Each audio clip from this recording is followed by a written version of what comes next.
Life is no thrill compared to nil. Life is no thrill, it's worse than nil. So draw the right conclusion, let them be still.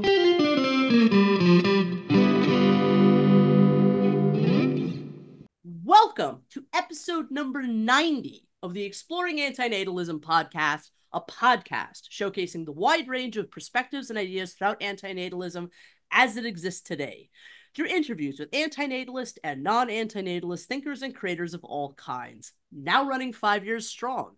I'm your host, Amanda Sukenick, and today I'm speaking with the co-founder of the Antinatalist Activist Collective, Antinatalist Advocacy, and the host of the Antinatalist Advocacy Podcast, John Williams. John, welcome to the Exploring Antinatalism Podcast, or should I say welcome back. It's an honor, as always, to have you with me today. Welcome to the show. Great. Thanks, Amanda. I think this is the third time that I've been on. My first solo episode. Your first solo episode. Yeah, exactly. But I do think this is, if I'm not mistaken, this is your third time on the show. So welcome back. You were on twice with your antinatalist advocacy partner in crime, the wonderful Lawrence Anton. And we've sort of had these loose plans to get you on the show for a solo episode for like a long time now. So I'm so happy today that this could finally happen. John, I think personally in your short time being active and present in the antinatalist community, that you've made some really important contributions. You have a wonderful, warm personality that I think has been a wonderful addition to this this very tense, often at fisticuffs community that we have. And the podcast that you've done, and all the efforts, the conference, it's all been wonderful. So today I want to talk about all those things, but I also want to talk about what the future holds for you. But as always, I want to begin with a version of a question that I always ask all of my guests. Who is John Williams? Great. Well, before I dive in, I just want to say thank you so much, Amanda, for obviously those kind words and for all of your support in those endeavors. Obviously, you were on the panel for the conference and just helped so much in terms of promoting it and making it like a big deal. So again, thank you so much for your help and supporting my endeavors. That's what I'm here for. So yeah, where do I begin? I'm John, 29 years old, from the UK. I guess you could say I've been a card-carrying antinatalist for about 4.5 years. Currently work in kind of data and impact in the charity sector. Recently got married and got a vasectomy. So big changes in my personal life.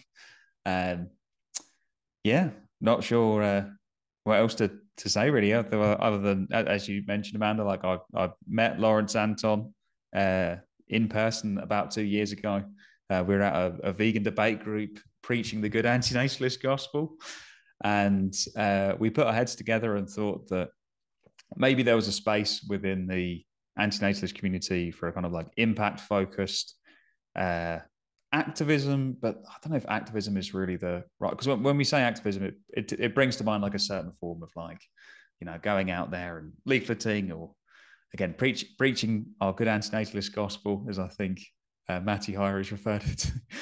But we thought there might be something there around, bringing these kind of impact-focused, data-driven ideas for people who would like to, for antinatalists who, subscribe to the antinatalist label and potentially could, would like to do some good in the world. That doesn't sound too cheesy, which is how I kind of got involved in antinatalist advocacy. So these words especially, it doesn't sound cheesy at all. And forgive me, actually, I meant to say earlier, congratulations to you and your new spouse for getting married, and also the vasectomy. All wonderful. And thank you. And thank you for all the details. I actually sort of forgotten, how you and Lawrence met and started this whole thing. So it's nice to have those details again. John, you've undoubtedly answered this question before on this very podcast, but just to recap, why are you, or are you not, an antinatalist? Sure. I'm always a bit skeptical of my own recollection of how I arrived at certain positions, because I think hindsight's great, but it's not 2020. We're always we're always liable to a narrative, but I was really trying to drill down on what I genuinely think it was. And I think the two big changes in my life that kind of led me here, and it's probably quite a common path to go down for some antinatalists, and that is the first to become an atheist from a practicing, believing Christian when I was in my late teens, and then going vegan in my early 20s. I think the first, like becoming an atheist, I think I had this idea, the thought of the universe having like a set order or a set right and wrong, about like a sense of structure, that kind of all disappeared when I became an atheist. Like an objective meaning or purpose to life kind of disappeared.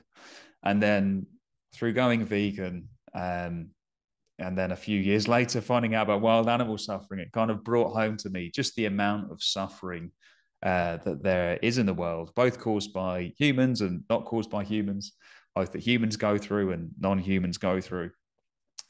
And then I became very concerned about this amount of suffering. I came across the effective altruism movement, and straight away, through becoming interested in certainly the plight of non-human animals, I came across a field called suffering-focused ethics, the likes of David Pearce, who obviously spoke at our conference, of Brian Tomasic, who has the wonderful blog Essays in Reducing Suffering.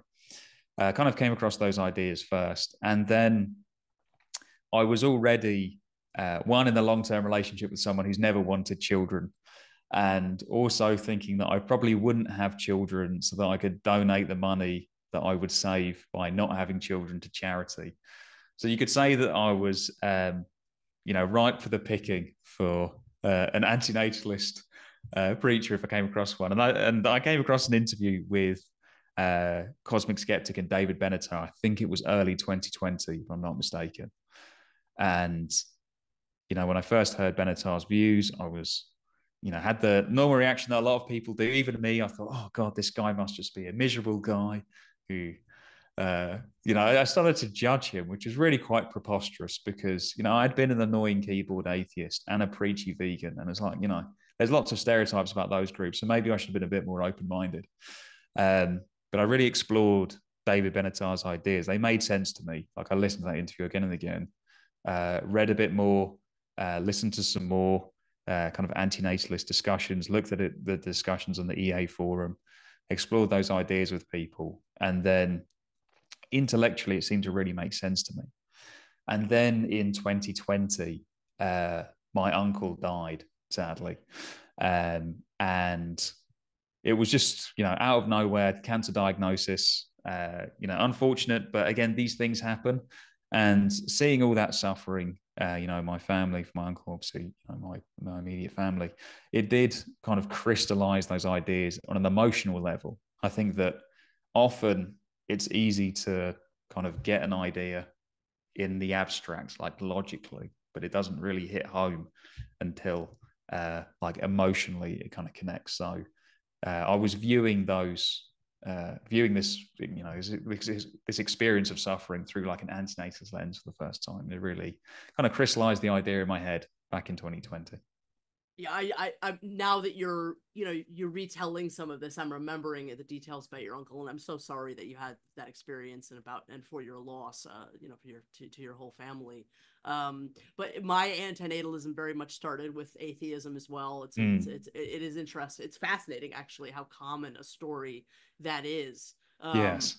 And yeah, I mean, it's not to sound trite, but it's quite a journey you've had towards this idea. And I mean, how at this point, I'm curious about not only how you define antinatalism, yes, but has that changed over time? Not necessarily my understanding of it. I guess how I kind of relate to it on an emotional level has changed. So I view antinatalism as a conclusion that can be arrived at depending on your your opinions on other kind of topics, your pre-existing beliefs.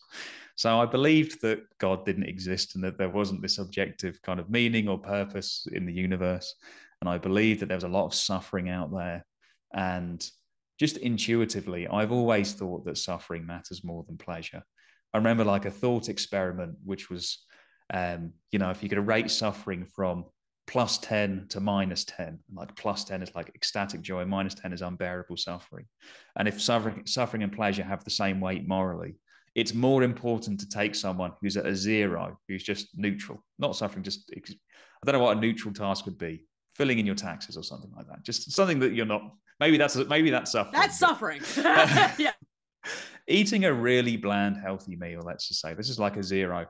It's more important to take that person from 0 to this amazing bliss, which is great for that person. Somehow that's more important than taking someone who's at a -9 of just almost unbearable amounts of suffering and alleviating that. And that just always seemed very wrong to me. So, had all these beliefs, there's a lot of suffering out there. We should value suffering. There's no objective kind of meaning to life. I think those beliefs I had kind of led to the antinatalist conclusion. And I do think that there is, however, and it's important, I think we'll get to like AA and community building. I do think that it is important for people to recognize the role that emotion has in the positions that we take. And certainly things like an emotional attachment to the label.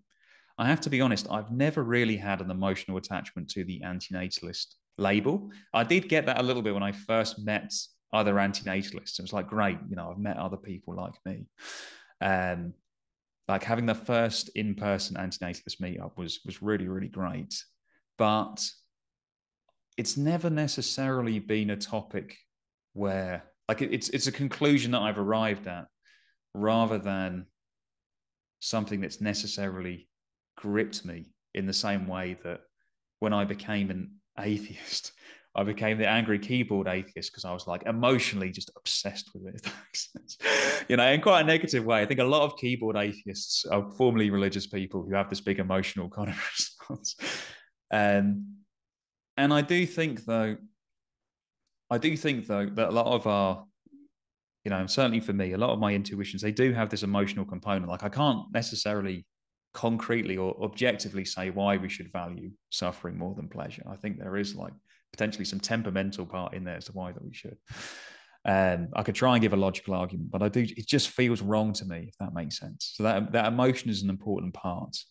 And I think though the fact that I've never had a huge emotional attachment to the label has probably led to some of my, it's affected the way that I'm going to kind of relate to this topic going forward, if that makes sense.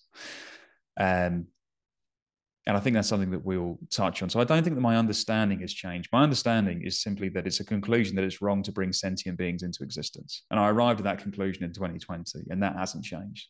I think that, my understanding of antinatalism is, it's a bad idea to bring sentient beings into existence. But I think just the way that I kind of relate to that on an emotional level has maybe changed a little bit. No, that's a fascinating answer. I mean, if we may, let's explore that a little bit. Sure. As far as the identity of antinatalist, because I've gotten that sense through a lot of the activities that you and Lawrence have done together, the way that AA is sort of structured, where there's so much room for other things, like maybe being, the whole effective altruist element. It's not, it's not about trying to fund antinatalism. It's antinatalists funding other things, other pieces of good. And I'm a little bit of two minds about that. We can maybe get into some of that later, but I'm curious as to some of why that is. Is it because antinatalism, in part to do with the definition where it's so scattered, it means so many different things to so many different people. It's a very controversial subject, and so there's a sort of some amount of like, let's hide it. Not hide it. Hide it is the wrong word, but let's sort of like encapsulate it a little bit and put it to one side and focus on other things, because as it grows, its identity can become more a part of what we do, but right now it's so underdeveloped as an identity, as a kind of activism, as a kind of advocacy. Yes. I'm just wondering. So like an antinatalism by stealth strategy. Sort of, yeah. I mean, I don't want to make it sound, because I know that I have absolutely no intention of making it sound like it's some sort of undercover sort of thing, or there's something nefarious going on, like you're sneaking the antinatalism in. That's not going on in any way, shape, or form. Yes. But there is a certain amount of it's there. It's what we are. It's sort of, but it's not the encapsulating. It's about how antinatalists can do other things. Yes. Sort of. Well, not, yeah. Yeah. I'd say related things. So, for example, I think related things for sure. Yeah. Yeah, I think that for one thing, antinatalism by stealth. I have heard this put as like a strategy that we should get involved with other movements and steer them like stealthily in an antinatalist direction. I think that antinatalist advocacy is the opposite of what you'd want to do. We call it antinatalist from the beginning. So putting that out there and then talking about other things, you're almost doing it the wrong way around. You'd be better off if you were looking to do antinatalism by stealth. You talk about other things and then keep the antinatalist part quiet. I guess what Lawrence and I and what made me think that antinatalist advocacy would be a good idea or a good initiative is that I do think that antinatalists, or at least a version of the antinatalist community, this may be, and it almost certainly is, an idealized version of the antinatalist community, does have a tremendous opportunity to do good. And what do I mean by that? I think antinatalists have what I would deem to be a realistic view of life, not being a fanatical life lover. So many in the EA space are the kind of enthusiastic long-termists who just love the idea of breeding all of these beings into existence. And loses me on that. So I think that the antinatalists tend to have what I would view a more realistic view of life. Through not having children, that does free up our time and resources to do good. And there are, in some parts of the antinatalist community, there are norms around making personal sacrifice to do good. So going vegan would be one, donating to charities, popular in some antinatalist spaces, but also antinatalists who want to have children. And I think that's something that, if anything, has really dawned on me over the past few years since really engaging with antinatalism in the public way, is that in an ideal world, I would have children. Now, my wife is the complete opposite. She never wanted children from like a young age. But if we lived in an ideal world, which we don't, I would have kids. I would love the idea of being a parent. And I think Lawrence is actually the same. Lawrence definitely very much wanted to be a parent. He wasn't very career-driven before he became an antinatalist. He just wanted to be a dad. And so for those people who have made those kind of sacrifices, like those, that's a real positive trait within a community, to make personal sacrifices for the greater good. So it's because of those three criteria, just to recap, realistic view of life, freed up time and resources through not having children, and norms around personal sacrifice. So I thought the antinatalist community in particular would have a lot of potential to do good, and to do good in a way that ties in with related social causes. Although for some of the social causes, like that we list on the Antinatalist Advocacy website, I do think that three of them are directly related to antinatalist advocacy.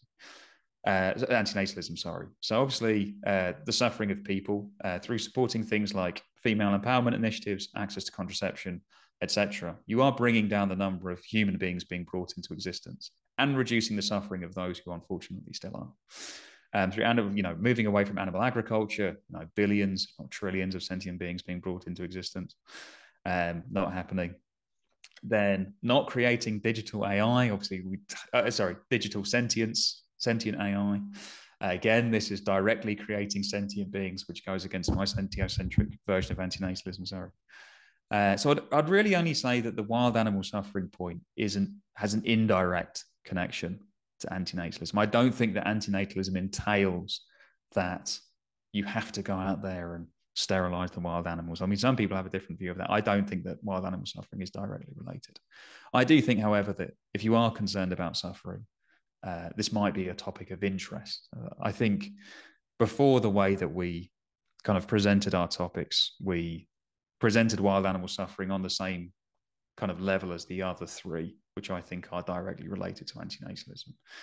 And we've changed our branding over the past few months to make that a bit clearer. But yeah, just in short, I think that antinatalists have more potential to do good by using the existing infrastructure that's out there and social movements that are directly related to antinatalism than necessarily trying to start from scratch and call it an anti-natalist movement. That would be my guess. And it's essentially making use of that infrastructure that was behind AA. You know, you look at our website, we link to all these external resources. That was really what we were set up to try and do. Yeah, no, I even in the parts of it that I have since the beginning been a little unsure of or even disagree with, I love AA. I love that it has, despite, because I know you guys have had a ton of pushback on all kinds of points. I mean, I think wild animal suffering is part of antinatalism. You know that. Interesting. So I mean, I love that it's tried to make an attempt to do all the things that it's tried to do. I guess that, what was I going to say? On the subject of the wild animal suffering, did you guys decide to change your branding on that because you both came to a different understanding of that element, or was it because of the response to that? Because obviously the community is very divided on this issue. Yes. Yeah. I think that's something that we'll touch on later. If we just boil down to the lowest common denominator of antinatalism, it might be something like handing out condoms, maybe, but then maybe someone would be offended by that for some reason. Maybe they're a Catholic antinatalist. So we knew that by not going for the lowest common denominator, saying this is how we understand antinatalism and this is what we think, you know, it is either directly or indirectly related, we would be offending people. And that's just, if you want to use the antinatalist label, you're going to offend someone. That's just what you have to kind of deal with. I think that certainly the branding, and certainly the way that we structured the website and the way that we've talked about wild animal suffering since a really helpful panel that we had as one of our podcast episodes where we invited criticisms, to kind of reflect mine and Lawrence's understanding that it's not actually directly related. Again, this is just our understanding. We're certainly open to views. People say that it is directly related.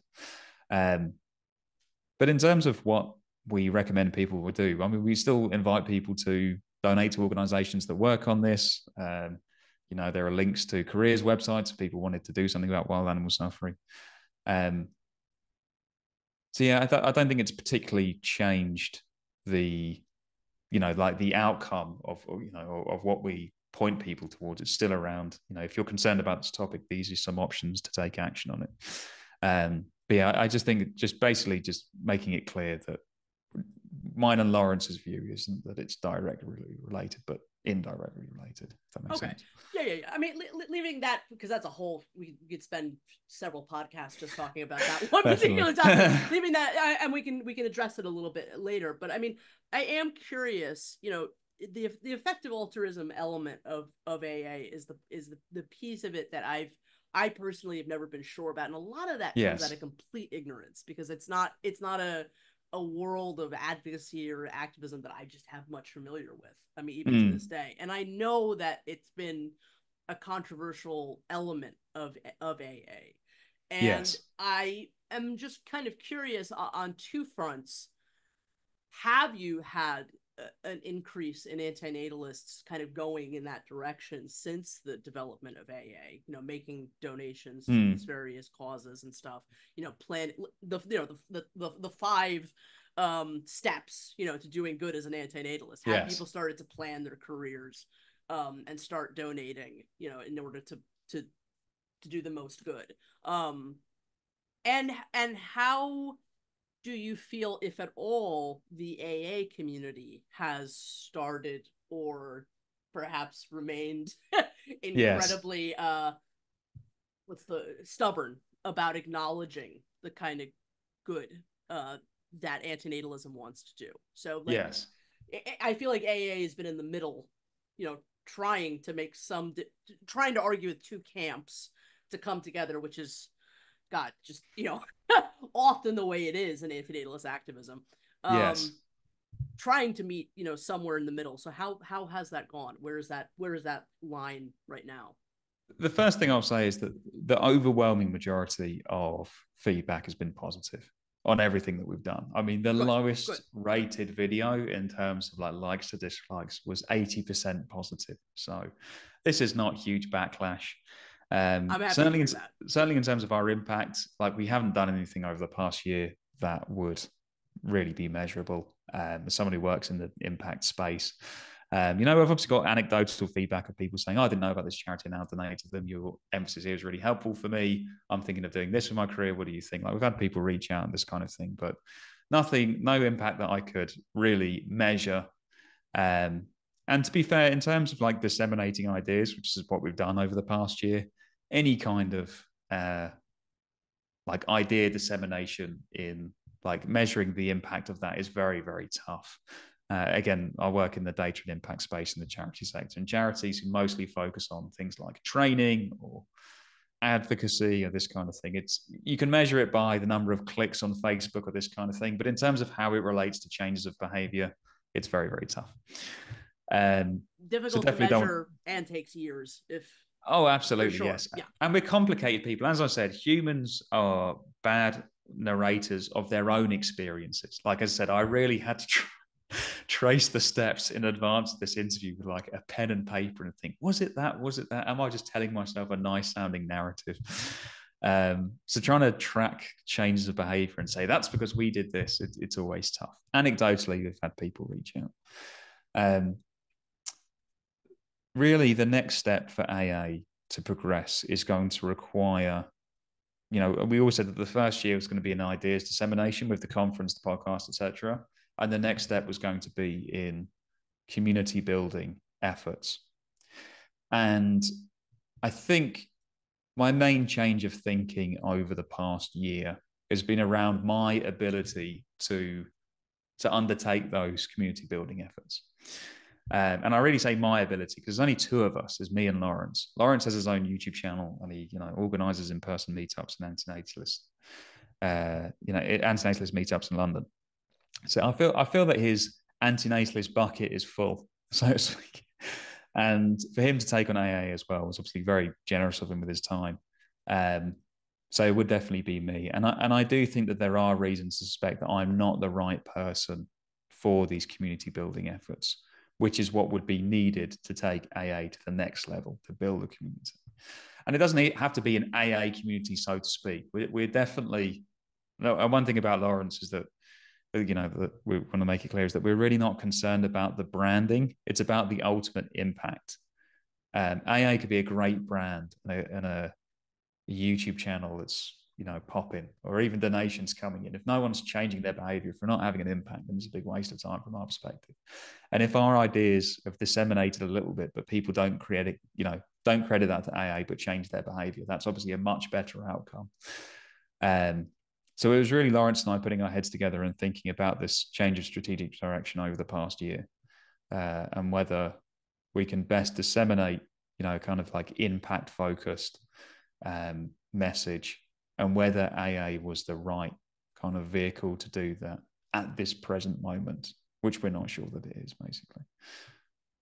Well, so first of all, let me just say that I really am sorry that you feel that way, that you're what you bring to AA or you as a person is not right for that kind of. I don't think anybody's right for it. You want to know the Yes. truth? I think look, I support any direction you wish to go in, but I'm just saying I feel like I'm not the right person to be doing any of this. Yes, I know who's the right person to do any of this. It's I've long said it's a very getting people to stop procreating or to understand that life is a harm or procreation. I mean, these are all Sisyphusian efforts. I mean, these are all who the hell has ever, I mean, yeah, we've got last night, but I mean, very few people in history have ever tried to actually, get people to understand this. Yes. And so I think it's natural to feel like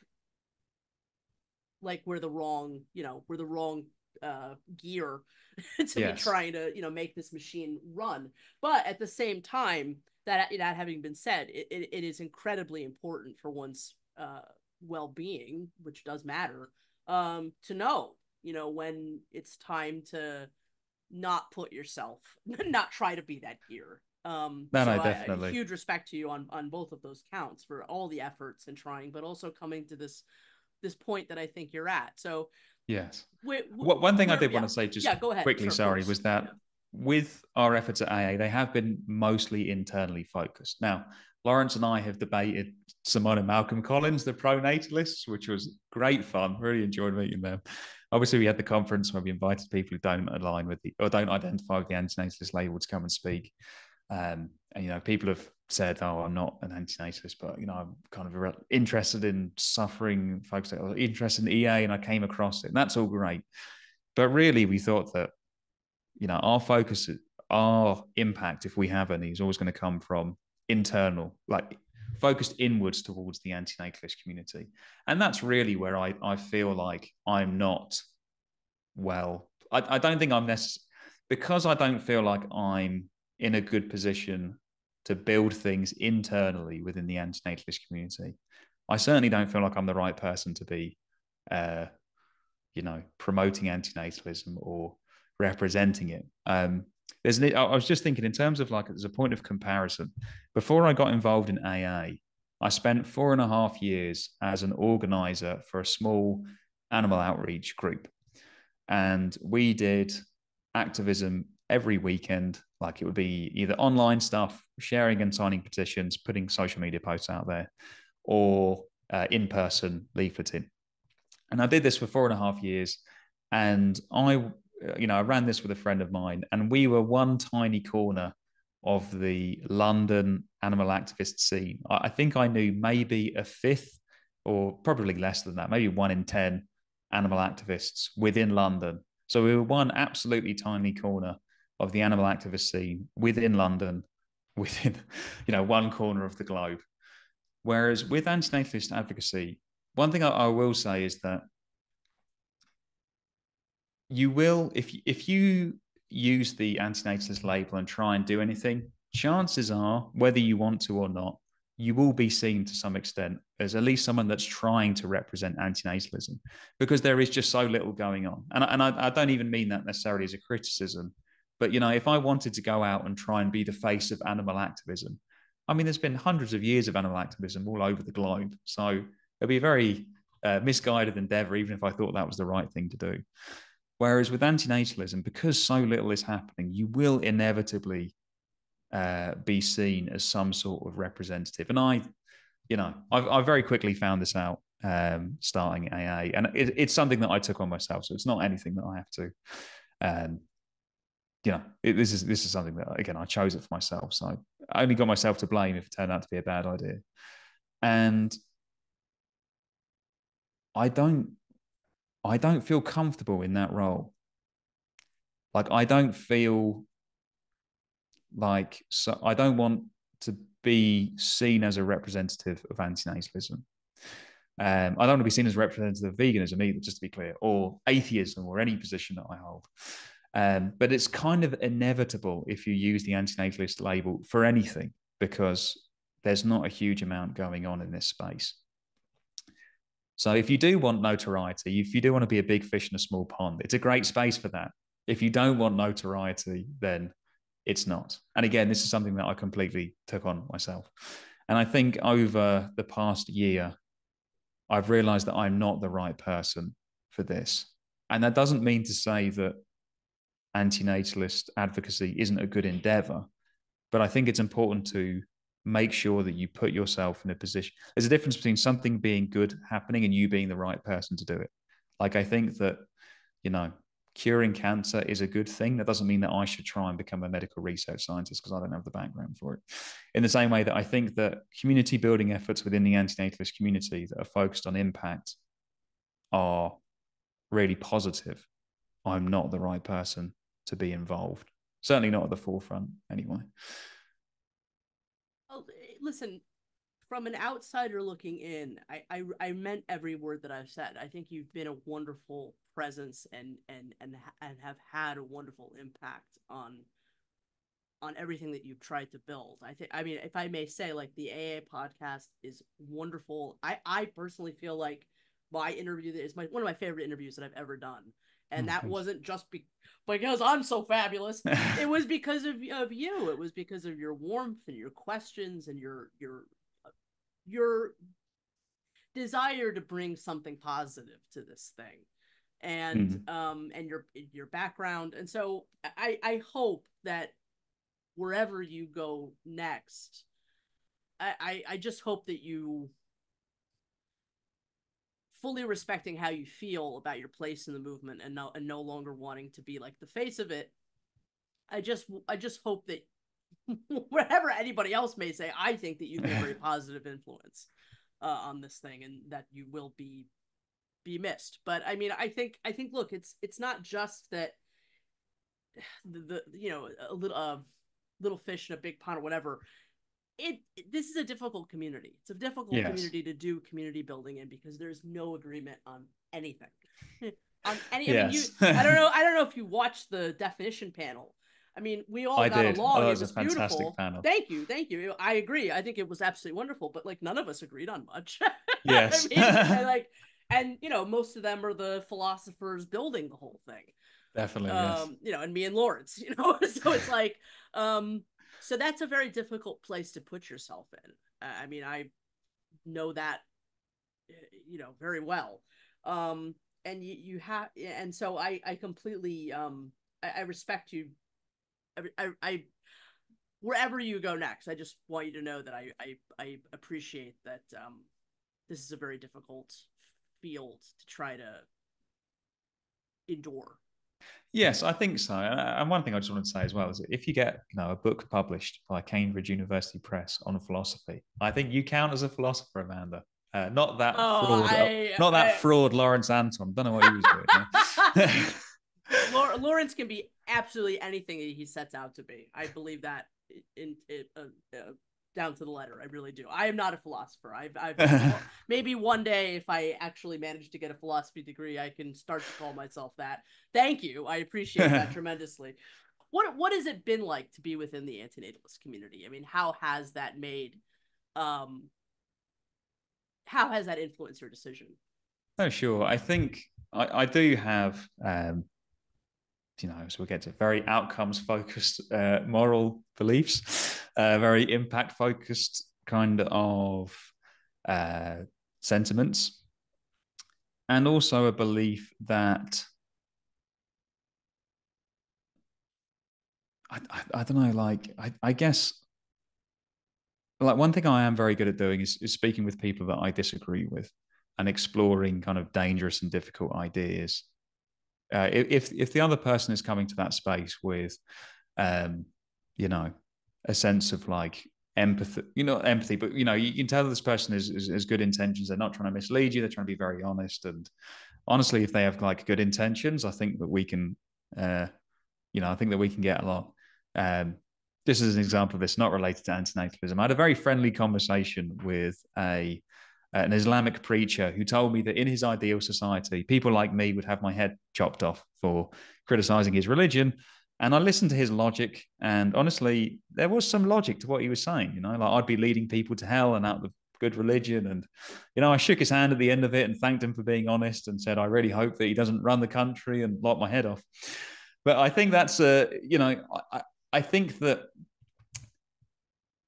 in a community that can't agree on anything, that's too far. Can't agree on many things, and where there is a bit less of a focus on actions compared to, say, like a vegan community where people, focus on what you eat mostly, but there's like actions related to it. A resistance to actions. Yes. Yeah.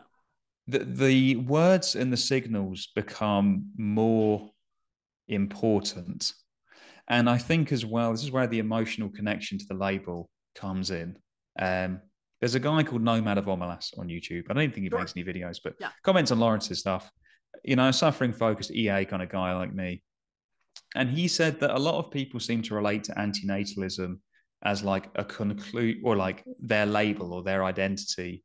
And then they want to not say anything that might be seen kind of to support antinatalism. Seem to support natalism, which is obviously the bad thing over there. And rather than like a conclusion that's based upon an existing moral framework. And I do think, though, you know, that kind of like emotional attachment to the label it is probably really helpful if you're trying to do community building. Like, you know, if it keeps you kind of motivated and, you know, relate to people in a way and speak with passion and conviction.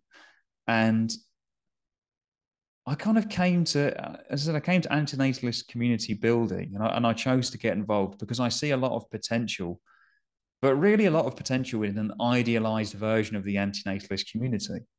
And again, this is something that I chose for myself. And it's something that my now wife pointed out. She said that when I talk about antinatalism, I don't have fire in my belly in a way. Like, you know, logically, she said, yes, you logically make arguments and this kind of thing.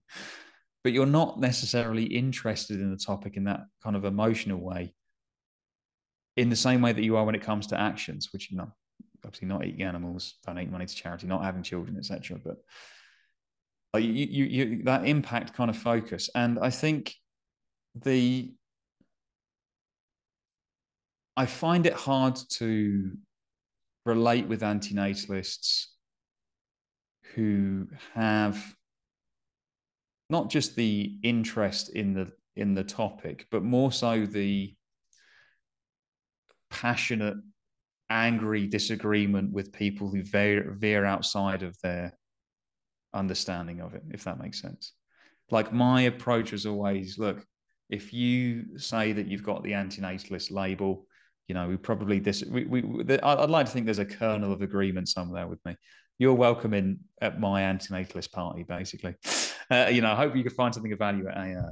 And, you know, the infighting over the label in particular is something that I think is a major barrier to any kind of community building. Like I said, the only way to guarantee that you won't offend someone by using the antinatalist label is by not using the antinatalist label, because someone can always turn around and say, well, that's not my version of antinatalism, therefore you're not allowed to use the label. And because I don't have that emotional attachment to the label, it's hard for me to kind of put up with that, if that makes sense, against really kind of strident and at times quite hysterical disagreement. Like, I did find the panel that you did very, very interesting. You know, it was an all-star cast, and it was a really interesting discussion. It didn't stir me in an emotional way that other topics might do. You know, in the way that, and this is in an unhealthy way, the way that atheism did when I was an angry keyboard atheist.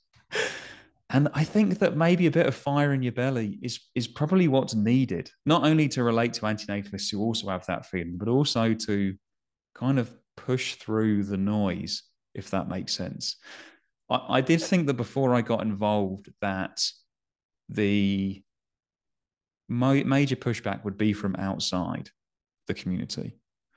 I thought, we're going to do our community building kind of thing within the antinatalist community, and people might come across it and then just go, oh, you antinatalists, you're a bunch of bad people, etc. And I thought that's where it would be.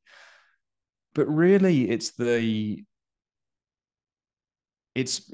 maybe a flaw on my part. I just can't be bothered to put up with the infighting. Like, it's like I'm not a flaw on your part. Yeah. It's a lot to put up with. It's vicious. We are better as a community at tearing each other apart than we are at building anything. Absolutely, yes. And I think that is just facts. As somebody that has tried to build an antinatalist organization in the past with Lawrence, you know, and others. I think there is a common denominator here. I think it's that fraud Lawrence Anton is the so ruining antinatalist projects. No. Not saying that correlation and causation, but you know. No, not at all. No. No, I think Lawrence has been an incredibly positive force in I know, me antinatalism. too. But I do think that he is. obviously, you do, obviously. But Yes. I'm just saying. I think that there's a feeling that has been difficult for me to come to, that maybe it's too soon. Yes. Maybe This really gets to the change of direction. Sorry, Amanda. Yeah, no. I promise. I'll shut up in just a second. But I mean, I have, I've done all kinds of things. I've done like the Antinatalist film festival and podcasts other than this one, and all Yes. kinds of things for years and years and years and years. And there is a sense that like I'm just dancing and no one's watching. and Yes. that's, I'm just one example. I'm just saying I feel like that's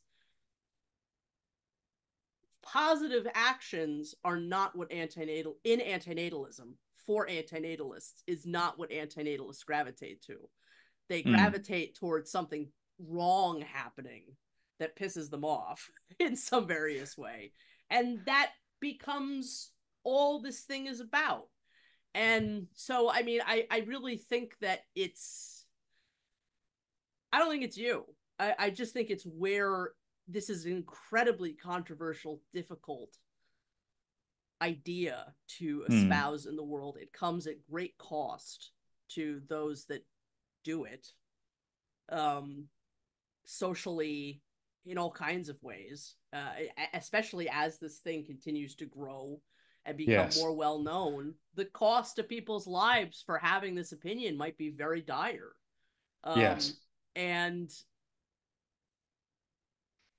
But I think the only way forward, really, I mean, that's why if I were to start, and if I were to do that kind of antinatalist advocacy again, it would probably not be towards the community. It would be towards it would be to out there.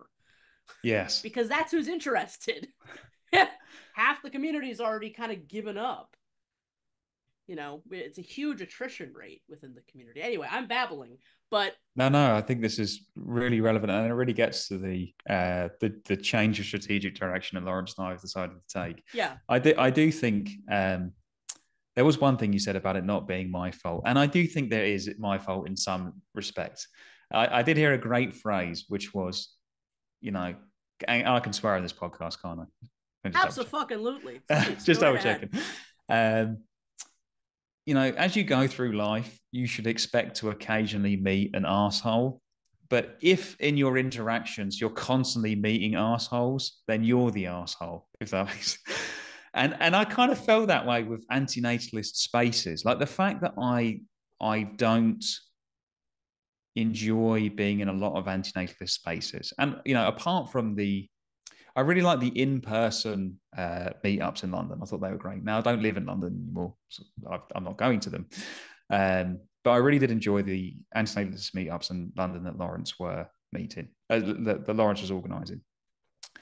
But in terms of like the online spaces, which is where, 99.999% of antinatalist spaces are, the fact that I don't enjoy being in them, that's not a problem with the space. That's a problem with me choosing to be in the space, if that makes sense. So it's not like anyone came over to me and said, you need to do you need to engage with the antinatalist community. It's a choice that I made. And then over the past year, I've kind of felt I'm not the right person for this.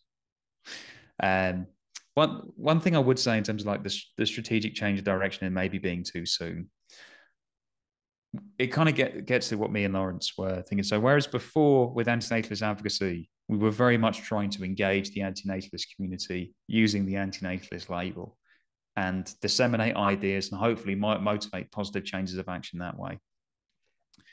Through Lawrence's channel, which is in his own name, he's kind of like setting himself, rather than trying to actively engage with people, he's kind of just saying, here's my content and it's out there. And I think by not using the label, I think that gets to the point about it maybe being too soon to do explicit antinatalist community building. And I do think that, if I project to where I think the antinatalist community will be in a few years' time, I think there might be more numbers of people. I don't think there'll be necessarily a thriving community as such, but I do think individuals like Lawrence and yourself who have a track record of, high work ethic, high quality outputs, they will continue putting good stuff out there. And maybe that is the way to go. You know, you won't get as much pearl clutching. There will always be some, but you won't get as much pearl clutching as of the label, because if people don't like Lawrence's stuff, they can unsubscribe. They can't, you know, you can't call yourself Lawrence Anton. You know, it's not the same way. It's the same. Like if I call myself Antinatalist Advocacy, obviously it does invite that level of pearl clutching. Again, I don't mean to be uncharitable by calling it pearl clutching, but you know, my point being that, you know, people who have a less charitable approach than I do to disagreements over the label, I get where they're coming from. And you're less likely to invite those kind of criticisms if you're not putting stuff out under the antinatalist banner. And maybe that's the way that things, maybe that's the way that, the way to take things forward. You know, I'm certainly going to be on hand for Lawrence. I'm his friend in real life, not just for convenience on the internet, to like run ideas past. And, you know, maybe even, I haven't ruled it out, maybe even appearing in a video or something like that down the line. Oh, you know, my career is going really well, which is where I think I'm going to have, you know, by far my majority of impact is in my career. So I think, like, as I said, the impact is what happens, not whether your name is attached to it. So like, I'm really focusing on that at the moment. And that was really the strategic change of direction. We didn't want AA to kind of distract Lawrence from his channel, which is doing very, very well. And also to be a big, not that it was a big distraction, but to be a big distraction from my career, which is going kind of well. And we kind of like, well, not quite branched off, but more concretely focusing on those than something under the antinatalist banner, if that makes sense. Well, look, John, I've said it perhaps not so well, you know, at various times, but I only just wish you the best in whatever you decide to do and whatever the future holds for you. And I thank you. And I don't think that it's you. I really don't.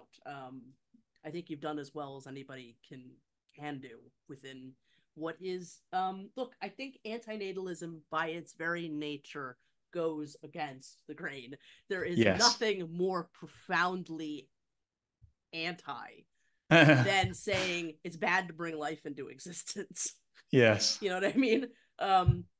So it's kind of no surprise that you've got all of this going on. Oh, absolutely. Because all this tension, all this disagreement, because it's just the very nature of it. And I think, again, I have, these are not, I know these sound sort of like trite words, but trying to bring something positive to that, it is definitely going to be an uphill battle. But I think that it was, everything that you've tried to bring to it,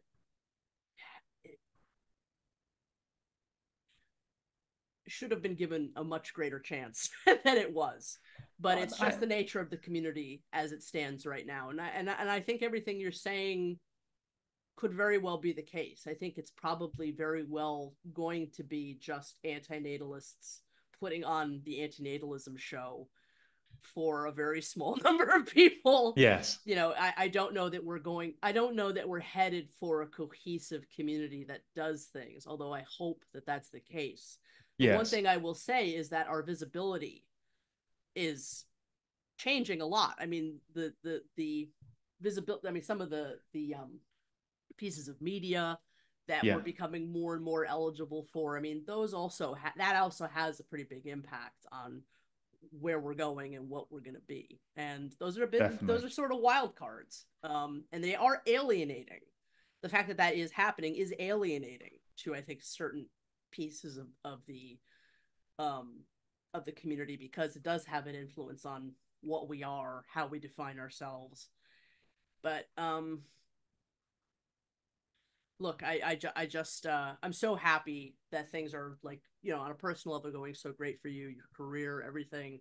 Just thank you. I don't know what else to say other than just thank you for the time that you've given to AA, and I do hope that you will make those appearances and you know, dip your toes back in when it's possible. Yeah. And I think that's really, really kind, Amanda. And again, I just want to thank you again for all the support that you've shown me over the past year or so in these endeavors. I do think that people have given AA a fair shake. Again, the vast majority of feedback has been so positive, and I'm really grateful for everyone who has engaged. Those who've engaged negatively, look, if I'm going to be friendly towards someone who wanted to chop my head off, I can be friendly towards you for criticizing my podcast episode or something like that. So I really do get where you're coming from.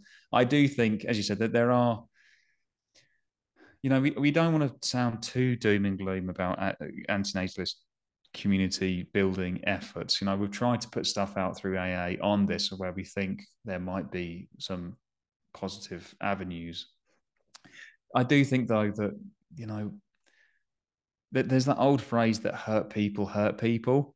And we have to be realistic that a lot of hurt people are going to be attracted to this philosophy. And I don't mean that in any sense, in any kind of patronizing way or something like that.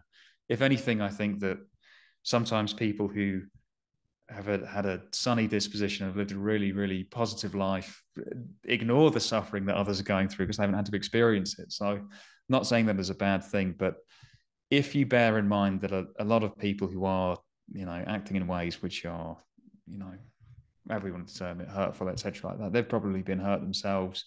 And we are an extremely online community. And there is a huge reason that I really enjoy the Anti-natalist in-person meetups that I went to, and I wasn't a fan of a lot of the online spaces. And it's nothing to do with the individuals that are in the spaces. It's to do with the dynamic being very different in person. So for people who do want to do antinatalist community building efforts, I really do wish you luck. I think it can be, as I said, a tremendously impactful endeavor. I think the numbers of people who come to the spaces are going to grow. As you said, our visibility is growing. I will just say that you probably do have your work cut out for you. Maybe if you find any of the AA stuff, there are AA resources, 10 suggestions for building a healthy antinatalist community, obviously the panel as well. So feel free to check those out. But I really do wish people luck in those endeavors, because I really think that they can be impactful. I think that over the past year, I've just come to the conclusion that I'm just not the right person to do it myself. And fully respect that 100%. I just hope that you take some pride in the contribution that you've made, because they all have been very important. The podcast, the conference, the website, everything to do with AA. May I ask where that leaves some elements of AA, like the podcast? Sure. Is the podcast over now? What about the conference? Yeah, so I actually have a call with Lawrence on Sunday to kind of like hash out next steps. And this has been something that's been in planning for a few months. So certainly a pause for the podcast. Again, I think that with it just being the two of us doing this in our spare time, and Lawrence having his YouTube channel to disseminate ideas from, that again, if you can put the ideas out there in a more engaging format than a 2-hour long podcast with no video, then maybe his short videos. I think he's a great content creator. Again, he's got skills in that regard that I don't have. I think that might be the way to go. We are thinking, like, with the conference really did go well. I mean, we really, in terms of the names that we wanted to come and speak, bearing in mind that we had nothing to show them at the time. It was brilliant. A C-rate website. Like, we're so grateful for the people that came forward. And that was such a big success that if there was something that we were going to, if there were two things that we're keen to continue, again, we always said it would be in 2 years anyway, so it'd be the end of 2025. Like, that's something that has potential to continue, and definitely the website is staying up with all the links to the charities to donate to, the careers advice, the resources that we're putting out there. We're actually publishing our 5 steps guide, like a written version of the 5 steps for doing good as an antinatalist discussion that we had. So we're producing that on Mondays. All of the online resources will still be there. I think I'd say podcast probably not going to continue. It's a shame. I'm sorry. Conference potentially going to continue, and website definitely going to continue of AA. I hope that it'll all, I'm glad the website will stay up. Hopefully the YouTube channel for the podcast will stay up. The conference was just absolutely phenomenal. Historic. The first of its kind. I mean, besides the Antinatalism Under Fire event, which is in 2017, 2018, really the first kind of, and that was an academic event. This was something totally other, even though it had academics in it. Yes. It really was the first of its kind. We can still say that, I'm sure. So I'm glad that there's still some hope for a second run. Well, unless you had something else to say about AA in the current state, I was wondering if we could dip our toes into something that happened a little while ago involving, yes, let's go for it. involving sperm donation. Okay. So let me just say this first off. I wasn't gonna like bring this up, but I did some research into the whole event, and it's a pretty fascinating disagreement. Yes. I think that a lot of the response to it was ridiculous. So I'm going to sort of present why I don't agree, but I'm also going to sort of give one context to which I do. It's a bit of a devil's advocate position, but we're going to go with it nonetheless. Before we do that, can you just tell, for those that don't know, what happened? Sure. What was said? And can you tell me a little bit about the kind of responses that you got? No, definitely. So this is episode 9, I believe, of the podcast with Humane Hancock, who's an animal activist, very, very concerned about suffering-focused ethics and wild animal suffering in particular. He's also quite sympathetic to antinatalism, but I don't believe the last time I spoke to him that he identifies as an antinatalist. So we were talking about wild animal suffering and about the logical, about the conflict that recognizing wild animals suffering as an important issue and also breeding humans seemingly seems to have. Because if you view wild animal suffering as a morally important issue, then all the humans going extinct and leaving nature to flourish, quote unquote, that would probably have some pretty bad outcomes for those wild animals in particular. And it's like, how do we address that subject if you do, like me, think this is an important issue, whilst also thinking that it's a bad thing to do to bring sentient beings into existence? Like, how do you address this issue without, I don't know, using your children as a mere means to clear the environment of wild animal suffering? And I gave this example in the podcast where I was like, look, if you want to do something about wild animal suffering, donate to charities that are trying to do something about it, research institutions that are trying to do something about it.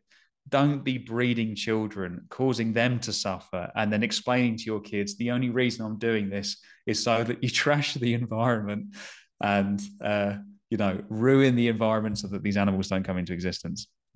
And it was in the context of things to do.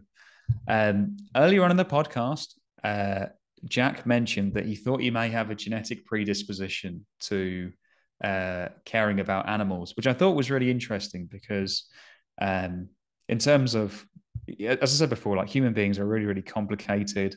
Separating memes from genes or nature from nurture in terms of like our environmental influences versus what we were born with is really, really tough. And there was a previous podcast episode where Peter Singer mentioned that we aren't sure what causes people to act ethically, whether where it's mostly environment, or there's a genetic component at all, or whatever it might be. But there certainly are people out there who I respect who believe that things like empathy, sensitivity to suffering have a genetic component. And if that's the case, then, the argument has been put that if those people don't breed, then those genetic traits might not continue into the future. And I said, well, I don't think it's a good idea, as I said before, to bring your children into existence and use them as a means for making the world better, whether that's clearing wildlife or not.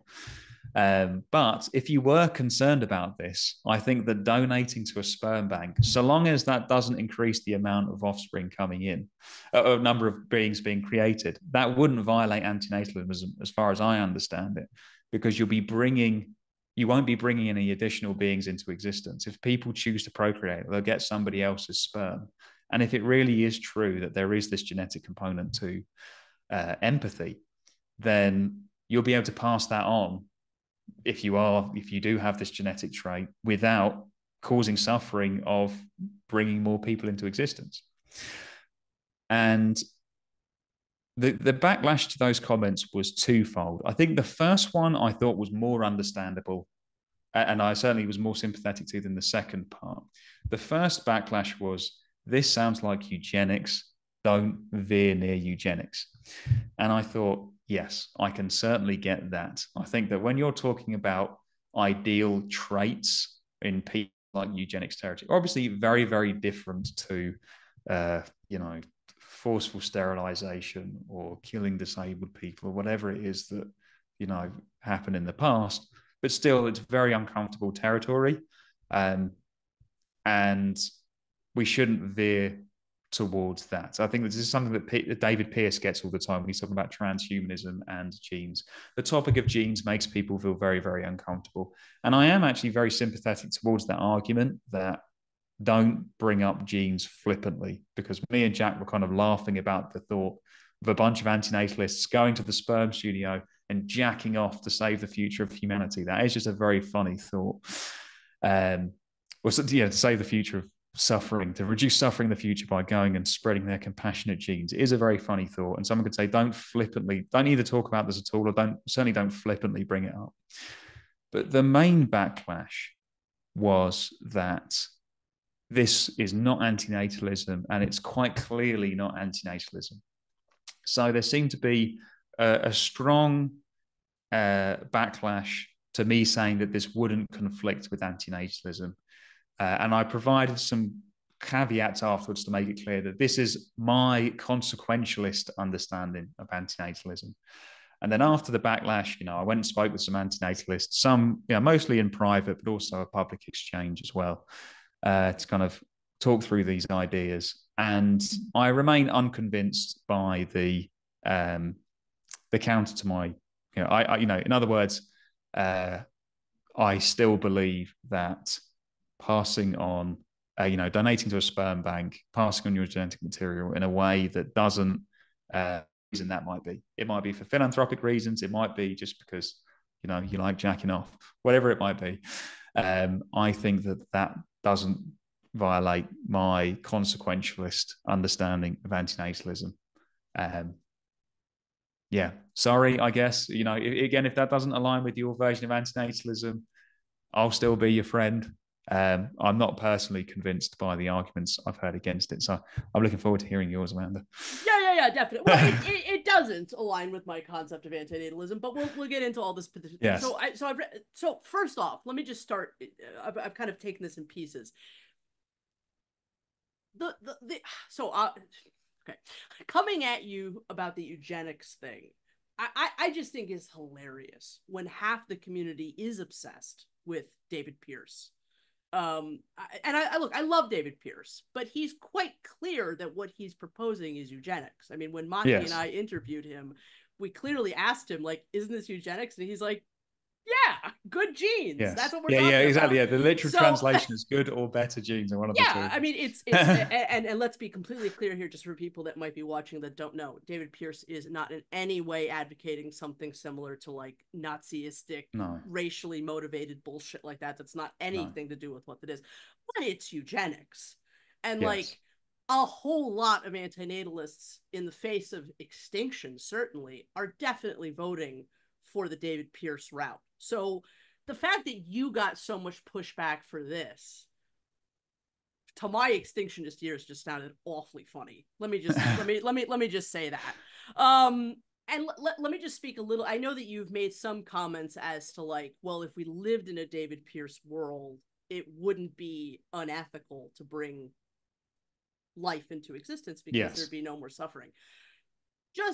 I just want to say that there would still be, we got into some of this when Mati and I interviewed him, without consent, you'd still be manipulating those beings. You'd still be doing something completely against any kind of, I mean, it would still be one will against the other. And I think that is intrinsically just wrong.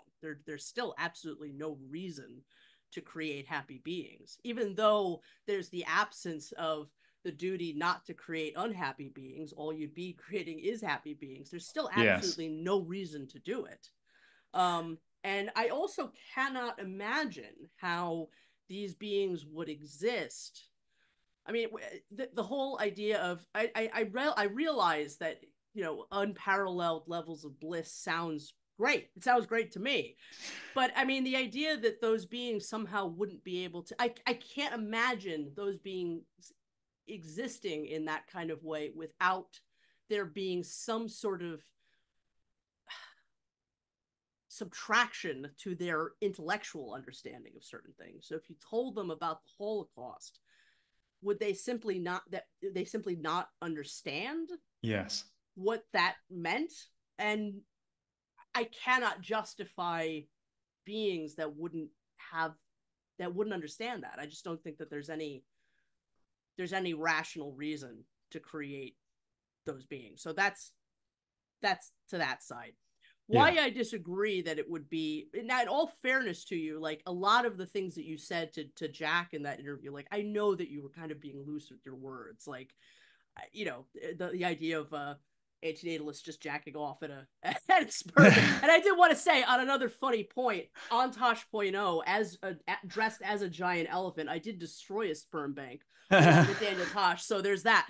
But I mean, I just fundamentally, I mean, you bring up this point of like, well, it wouldn't increase the number of sentient beings brought into existence, but it would still be a being that would be there because of you, and you'd be taking these risks with what you understand as an antinatalist to be your dangerous genetic material for absolutely no purpose. I mean, I mean, why would I guess I just don't understand why you would be taking those risks. It's still a risk with dangerous for absolutely no reason, for no benefit. Because I absolutely reject the notion that philosophy is genetic. I mean, I don't think that there are positive, compassionate antinatalist genes to be passed down through one's lineage. My parents weren't antinatalists. Your parents weren't antinatalists. We're here because of ideas. Even if there's some genetic component, fundamentally our understanding of what antinatalism is, in part, is about the fact that we have no idea who we're going to create. We don't know who that person is. We don't know what experiences they're going to have. So yeah, that's the biggest reason why I just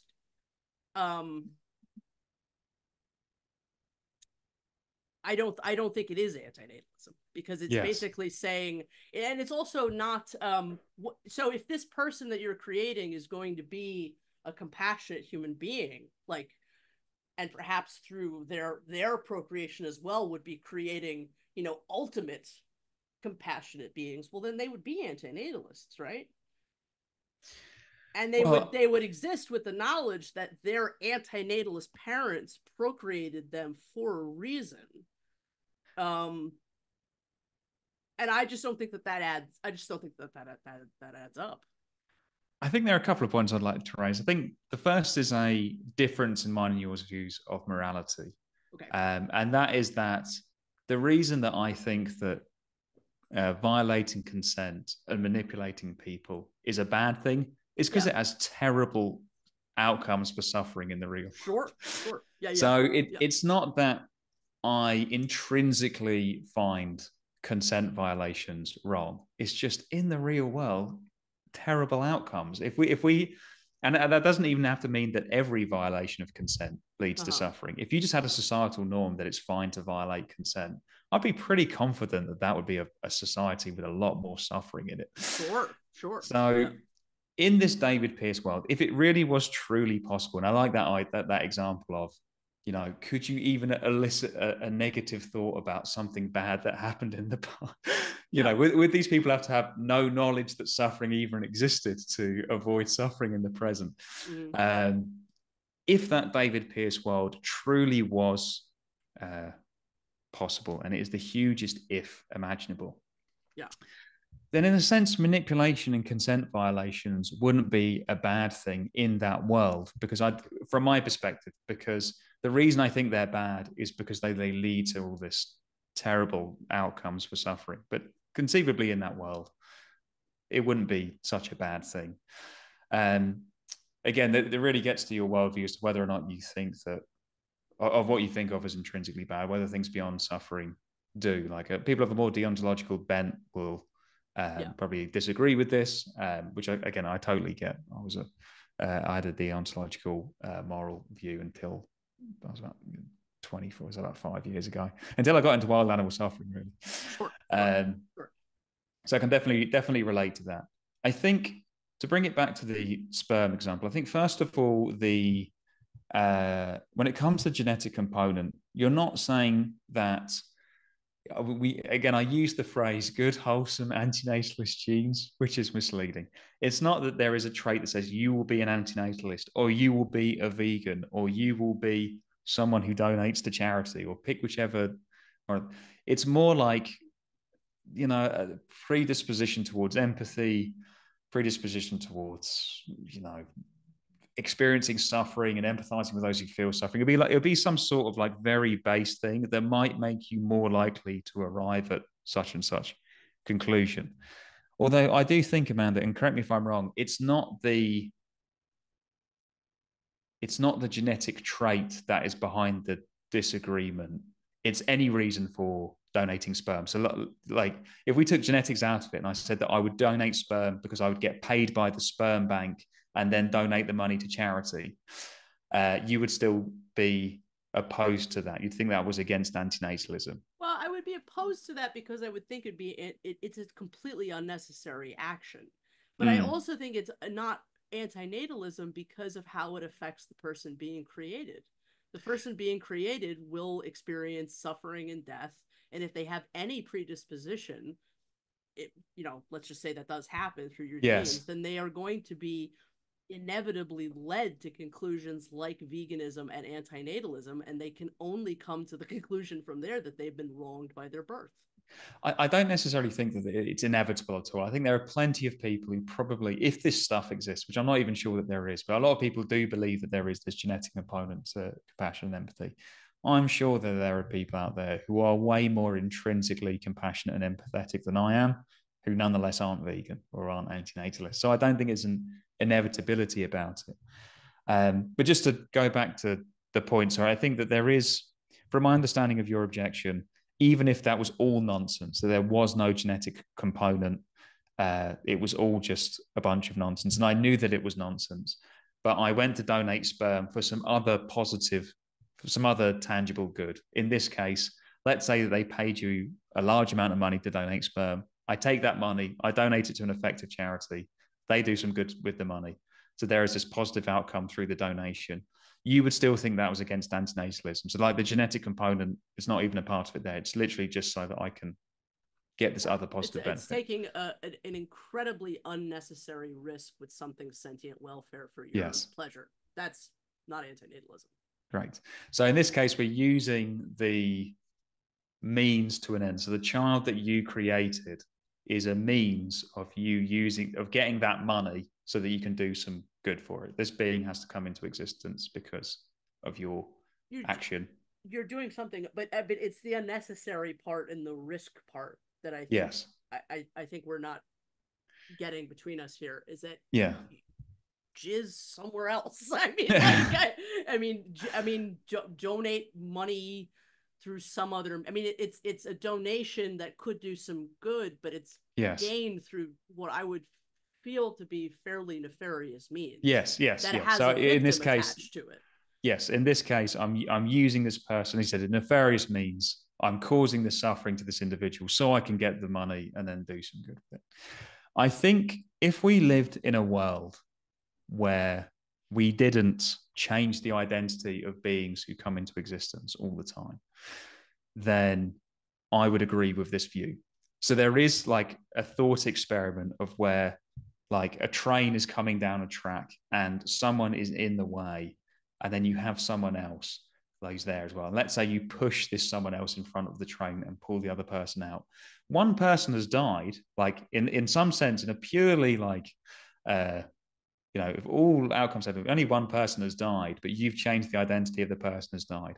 Would that be ethical? And I think that a lot of people will say no.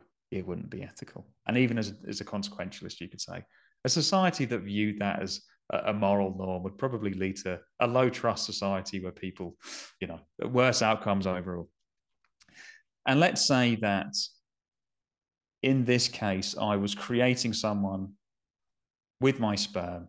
Like I was changing the identity of the being that comes into existence, because a being is going to come into existence in this hypothetical. The number of beings being brought into existence doesn't change, but I am changing the identity of that being for this other reason, for personal pleasure, for donating money to charity, etc. The problem is the difference between this analogy and the train analogy, where you're causing the same amount of harm to happen, but it happened to a different person, is that through our actions, we change the identity of beings that come into existence all the time. And if we lived in, as I said, if we lived in a world where we didn't do that, then I would agree that this would be an unethical action, because you've chosen to change the identity of someone. But the simple truth is that we change the identity of beings that come into existence all the time. And unless you think that there is like a morally relevant part about it being your genetic material in particular, I don't see the difference between this action and all the other times that you change the identity of beings. At least in the hypothetical I gave, where you have, the positive outcome of donating the money to charity, that has a more positive outcome than, say, me going to the cinema tonight and then affecting someone's schedule, a different sperm hits the egg somewhere down the line, and a new person's brought into existence based upon my actions.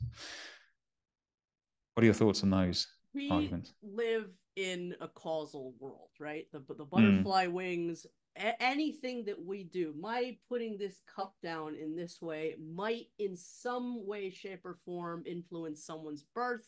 It might kill somebody.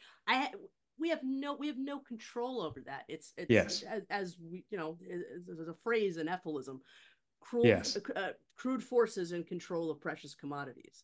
Yes. And we have a role to play in that, but we have no we can't escape that. The puppet strings are unseen. There's too many moving pieces to that equation. We really, whatever control we, if we had a tally sheet of some sort to show us how we've made these impacts, that would be one thing, but we never do.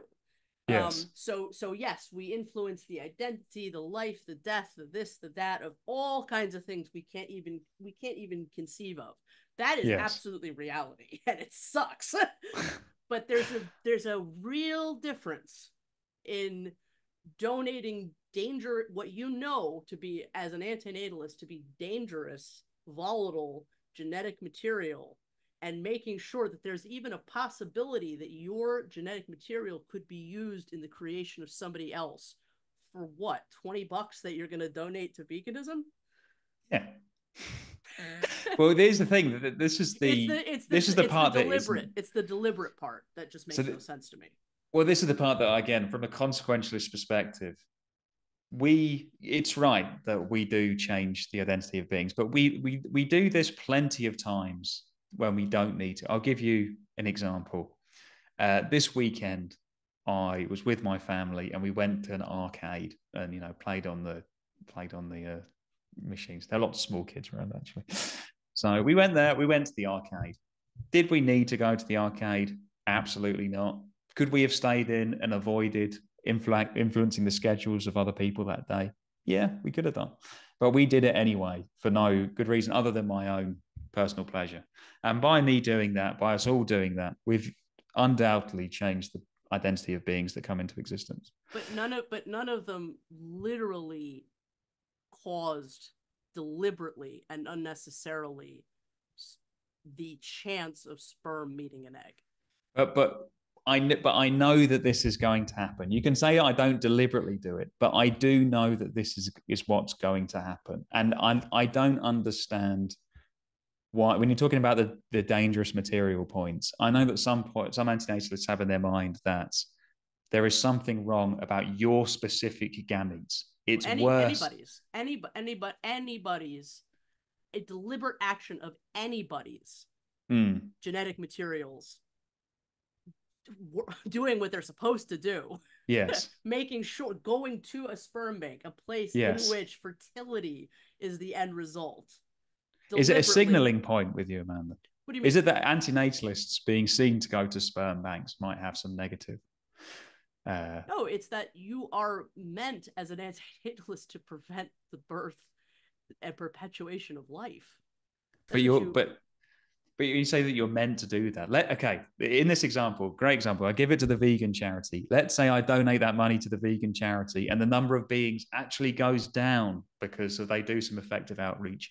The number of beings goes down. I have absolutely, I mean, listen, this is a point of difference with you and I have absolutely no faith that some donation is going to make that kind of impact. I don't. That's a big difference to us in terms of obviously the effective altruist approach. Too much mishandling of charities, funds has happened in the past. You would be much better off taking that money and feeding somebody on the street or something like that. Again, I do think it is a big can of worms. Obviously, I do work in data and impact, and I have seen some very kind of wasteful charities, but there are some which are very, very data driven, very, very careful. And I think that while the effective altruism movement isn't perfect, I do think that they do. One of the big things is to really have that impact focus, and certainly things like animal charity evaluators, I think, are quite helpful. But let's just say in this case, let's say it was just the one charity that would actually do good, and let's say it wasn't $20, it was 100, 1,000, however many that would be needed. And by me donating sperm at the sperm bank, I'm actually decreasing the number of beings who come into existence through my actions, because the number of, again, one being will be created with my sperm that would have been created with somebody else's sperm, but I donate that money to the effective animal charity, and the number of animals that come, farm animals that come into existence goes down. From my consequentialist perspective, that's a win for antinatalism because the number of beings coming into existence has fallen. Again, and you're talking about it being deliberate. I guess for me, there is a thin moral distinction between taking an action which is deliberately has an outcome and taking an action which you know has the same outcome, which is equally as unnecessary. So by me going to the arcade, I'm not deliberately, it's not my sperm that goes out.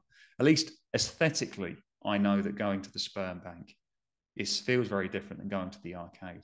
I know in terms of an outcome, more than aesthetics. But this is what I don't understand. This is where I can't see a moral difference there, because I know that by me going to an arcade and entertaining myself at the arcade, the outcome is that I change the identity of people that come into existence. That is every bit as unnecessary as me going to the sperm bank. And in fact, in this particular example where I get the money and donate it, it doesn't have this positive benefit. The influence that we have on people in our day-to-day lives, I don't think you can say is unnecessary. We don't have a choice. You have a choice to go to the goddamn sperm bank. I do have the choice to go to the arcade as well. You have a choice to go to the, even sit, look, I know what paper this comes from. Even sitting at home, you can have those exact, well, look, so long as you're alive, and I'm not gonna say, so long as a human being is alive, as long as a living thing is alive, they're going to have those kinds of impacts, and that's regrettable. But I could have a lot fewer if I never went to the arcade or the cinema or a restaurant or whatever I did to entertain myself. We don't know that though. You can sit. I mean, really, what if you're sitting at home making videos about about procreating or something like that? I mean, there's a lot of things there's a lot of impact that something can have doing just about nothing. The fact That's that true. Kids playing video games, not going outside, wasting their lives doing that, has a huge impact on all kinds of shit.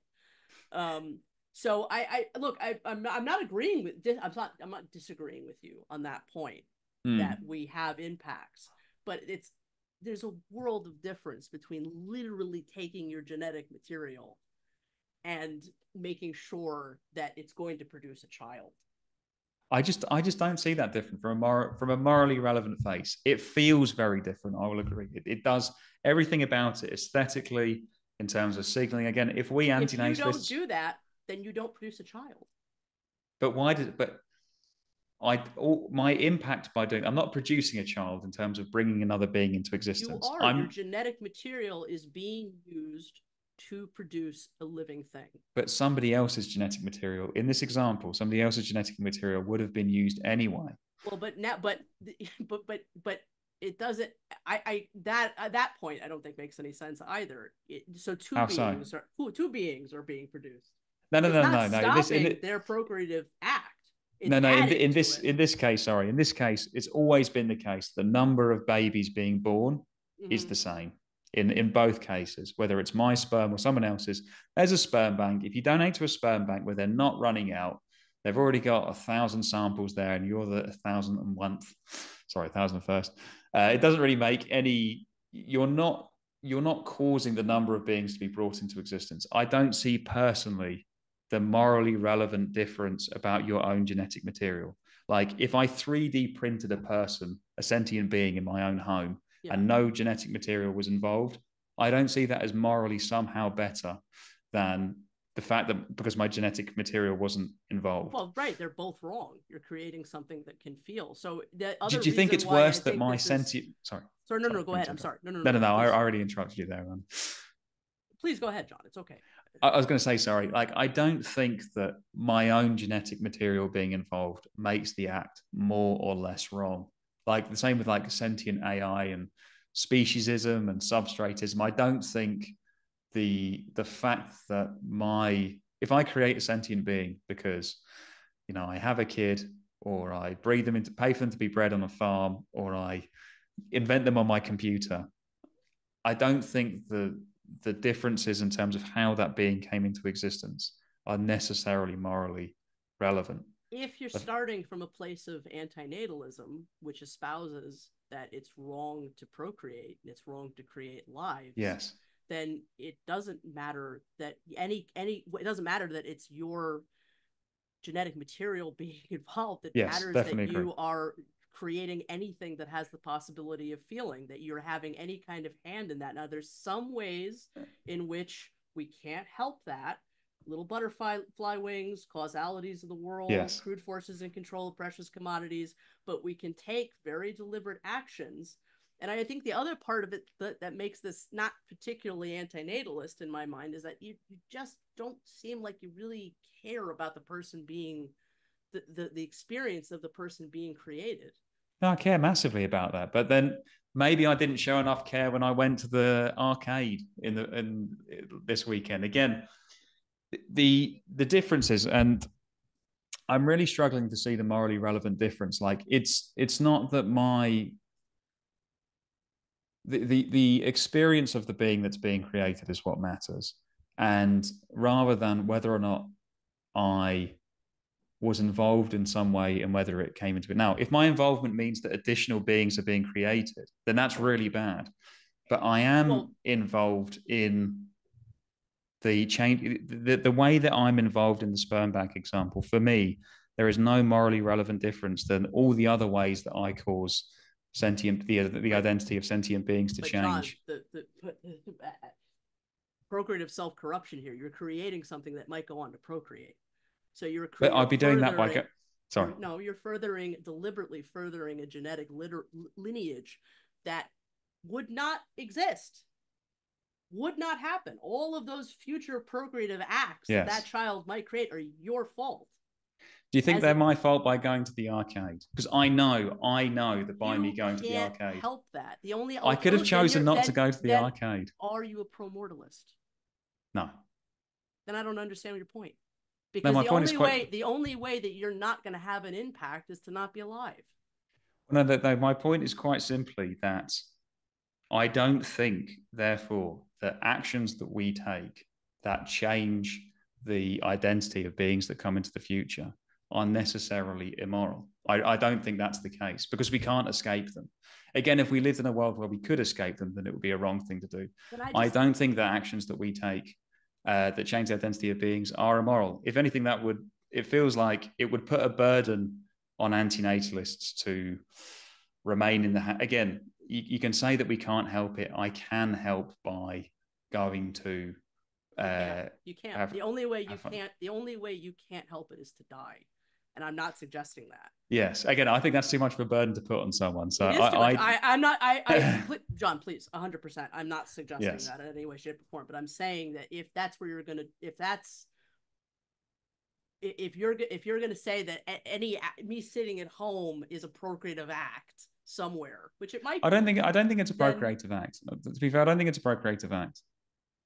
I'm not saying that it's a procreative act. I'm just saying that by you changing the schedules of other people, you are in some way involved. Again, not morally culpable, because again, I don't think it's moral, but you are in some way involved in changing the identity of those beings that come into existence. And a lot of the times that we do that, it's through things that aren't necessary.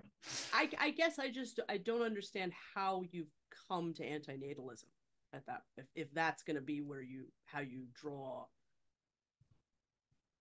moral relevancy. Because I'm against the creation of new sentient beings. So the wrong maker, in the sperm donation example, the wrong maker are the people who go to a sperm bank and choose to procreate.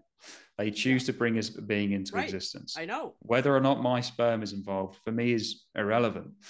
You're choosing to bring beings into existence. You are the wrong maker there. That's why I don't think that you've done anything wrong by going to the cinema, because yes, you may have changed the identity of the being that came into existence, but the wrong maker is the person who made the choice to bring that being into existence. And that's where the wrong maker is. Lawrence gave me a really good example of how your involvement in an act doesn't necessarily mean that the act is an overall wrong. In fact, your involvement within an act could be actually a positive thing to do. Mm-hmm. It's quite a sick thing that a lot of like terrorists or militias might do, where they force people to kill their loved ones in front of them. They give them a gun and say, shoot your parents or something like that. Now, if someone gave you a gun and said, shoot your parents, you are involved in their death. Like, you literally pull the trigger of their death. Yeah. But if the alternative is that they're going to be brutally killed by the militia, that might actually be the right thing to do. I don't think by you being involved that your involvement validates the principle that murder is wrong, even though you are involved in the murder. It's just that you're not morally responsible for the murder happening. But so we're wrong. But we come back to the unnecessariness of going to a sperm bank and donating your sperm when you got a gun to your head, you have to murder somebody because you're going to be killed. Yeah, I mean that's a morally difficult situation to be in. Sure, but there's a necessary action there. Perhaps I mean, it gets hairy. There's no necessary action. There's no necessary action whatsoever. I mean, I don't know. Okay. I mean, if you're going to espouse that all of causality makes us just as morally culpable for bringing sentient beings into existence as going to a sperm bank, I don't know why you wouldn't press the red button.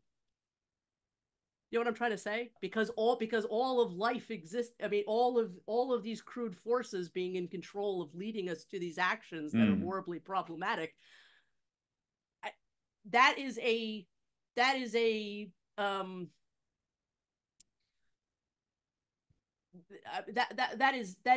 that all of life should not exist, which is great. happy to shake your hand on that field.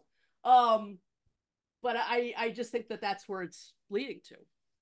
Well, I think there's a difference between saying that in an ideal world, there wouldn't be any sentient life, and therefore it would be a good thing to press the button. I think those are different things, and I think that we can get to. I mean, that feels like a different conversation. Again, this unnecessary point with going to the sperm bank, it feels like again, I just keep coming back to this point of there are so many unnecessary actions that we take that have the same outcome in terms of changing identity. Sure, my sperm isn't involved, but I don't see the relevance of that. Again, with the 3D printer example or the animal agriculture example, I just can't see the morally relevant distinction between the two actions. And that's right. Sorry if I keep repeating myself. That's why I just keep coming back to. We're never going to agree on this point, and that's okay. I'm glad we talked it through. I really am. Let me tell you the slightly devil's advocate point, then I would Sure. maybe agree with you. Okay. So let's leave the conversation about what antinatalism allows or doesn't. And let's leave antinatalism aside for a second, okay? Because saying antinatalism is a little nebulous. Antinatalism is a lot of things. Let's go back to what Benatarianism allows and doesn't allow, okay? In Better Never to Have Been, yes, he says it's always a harm to come into existence. We're always harming those beings by producing them. But if our aim is extinction, then he does advocate phased extinction, which does mean that procreation continues up until a point. You can't just stop procreation full stop, because it's going to cause an unbelievable amount of suffering. And so he does recommend, I'll read you just a little quote from here. So phased extinction allows some birth, so that the last generations are not left completely without care and completely alone. So a passage from Better Never to Have Been. I'm sorry, I forgot to rate I'll put it in the description, but I forgot the page number. Only the total negative view and the rights or deontological view are plausible candidates for answering antinatalist questions about when procreation may be permitted in order to prevent further harm to existing people. Although both the negative total view and the less stringent rights or deontological views do permit some creation of new people, they are both compatible with antinatalism. This is because they only permit the creation of new people as an interim measure, as a way of phasing out humanity with the least moral cost. The more stringent rights or deontological view is clearly compatible with antinatalism. So, in an extinctionist world, I think you have a little bit of an argument, because if we're going to create people towards the end, there's an inherent cruelty in this. I mean, that is hard for any antinatalist, most antinatalists, I think, to get behind. But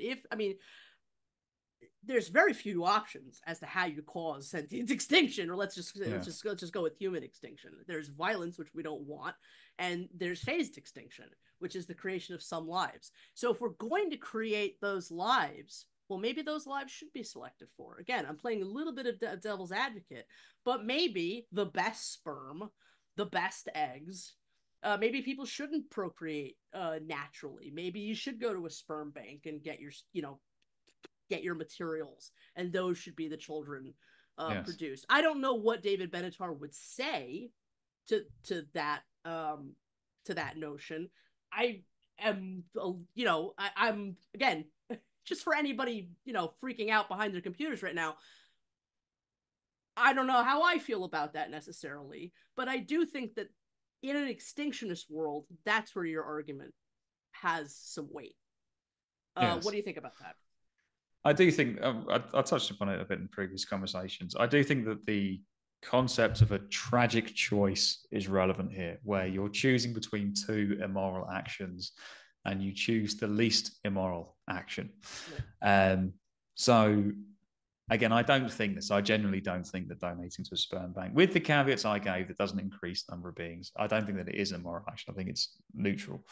But if I did think that it was immoral, I may think that it is significantly less immoral than an alternative. So it would be, let's say it would be -1 on the immoral scale and the alternative is -10. Maybe I choose the -1 immoral action versus the -10. Yeah. So I think that can be an argument for it, this kind of tragic choice.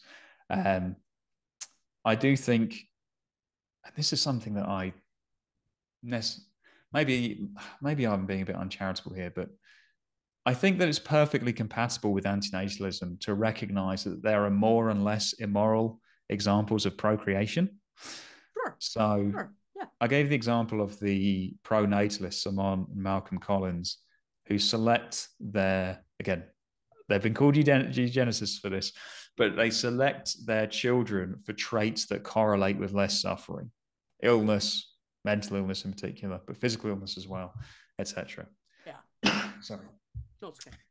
And I think that in many ways is well, it's arguably less immoral than what my parents did, where they just rolled the dice with me. If they're actively selecting for traits that correlate with less suffering. Now, I think that's wrong what they're doing, because they're choosing to bring additional sentient beings into existence. And I think that's wrong. Multiple times. Yeah. Multiple times, yeah. Yeah. But I can say that I think there's a good argument to say that that's less immoral. They're selecting beings who will suffer less compared to other forms of procreation. And in this example, if we bring it back to the sperm bank one, if the sperm bank one is, it's wrong, but less wrong than an alternative, then I think you could say that that's a tragic choice that one could make while still being an anti-natalist. It doesn't make donating to a sperm bank good or even neutral. It's still a bad action. It's just less bad than the other alternatives. Yeah, I mean, I think the key here is that it becomes morally permissible, maybe with some normative gymnastics, maybe. Yes. In an extinctionist world, if we're going out, then it's probably better that we make sure that the remaining people are going to be, well, as David Pierce says, that we load the genetic dice for those individuals. At the same time, it's very tragic. I mean, it's definitely something that I struggle with as an antinatalist. The whole concept of phased extinction, even though, if humanity ever did make that decision, I think phased extinction is probably the best means towards that. And I think maybe something that I missed out in my response to the whole sperm donation drama, if we can call it that. Again, especially like the jovial way that we've talked about it, I think that maybe before I haven't, when it comes to like ethics, I'm very focused on actions. But I will joke about horrendously immoral stuff and find it funny and be like, it's funny because we're not actually doing it. I'm in a vegan debate group, and the name of it is Slaughterhouse, and it's not because we think slaughterhouses are funny. We think they're horrible and we want to end them. But there's dark jokes there. There's there's lots of banter and this kind of thing. So if someone saw me talking about jacking off to save the future and all this kind of stuff, and they didn't feel that I had sufficient empathy towards those beings that would be brought into existence, I can definitely take that point on board. It's a really hard one for me because, as I said, I do, in an ideal world, I would have children, and I am happy for people. Like I enjoy seeing the happiness of new parents. Just, I see them smiling and laughing, and I see that much in the same way as that if I see a family reunion around the dinner table and they're all happy, I like seeing that happiness. Sure. Yeah. I don't enjoy seeing the dead carcass on the table of the tortured animal. Right. And honestly, I feel such a sense of sadness for beings that are brought into existence. Yeah. I feel terrible for them. Yeah. I was around some very young children this weekend, and obviously my family aren't anti-natalist. Some of them don't necessarily know my views. They know that I'm not choosing to have children, but we haven't gone into a huge amount of detail. Yeah. But yeah, I feel so bad for those kids. I think that those children are growing up in a much worse world than I am, than I did. It's a weird one. I'm at the grand old age of 29. I wouldn't want to be a year younger. That's for sure. No, I know exactly what you mean. And I really do feel horribly for them. I just don't think that sometimes it's helpful to dwell on that. Again, that doesn't mean that you have to be insensitive. And if people felt that I was being insensitive or unfeeling about, my sperm banked kid, I don't think that, John. It's not that way at all. I don't think that. First of all, I totally, in fact, like dark comedy. Yes. I'm your girl. Oh, whatever the hell I am. I don't think that for a second, John. And I really appreciate you. I know. I hope that this didn't get uncomfortably heated, but I really, really do. No, not at all. I really enjoyed it. Like, I really enjoyed it too. And I mean, I think that, look, this is these are the kind of conversations we should be having, and some of them are really difficult. And so I really appreciate you having that conversation with me and Yes. putting up with my the points I made. I know No, your I hearts. really appreciate There it. has never been a single moment of my interaction with you or hearing things that you've had to say where I believed that your heart isn't in the right place. I know it is. Ethics is hard. I think you've made that point many times. Yes. Ethics is really hard. And so here we are. But John, I listen. I just want to thank you for everything that you've done, for all of the time that you've given me today to the Exploring Antinatalism podcast. It's always a pleasure speaking with you, and I'm so glad that we could finally do this one-on-one. You talked a little bit about what the future holds, but I mean, is there anything that you want to plug, that you want to mention before we maybe close out a little bit?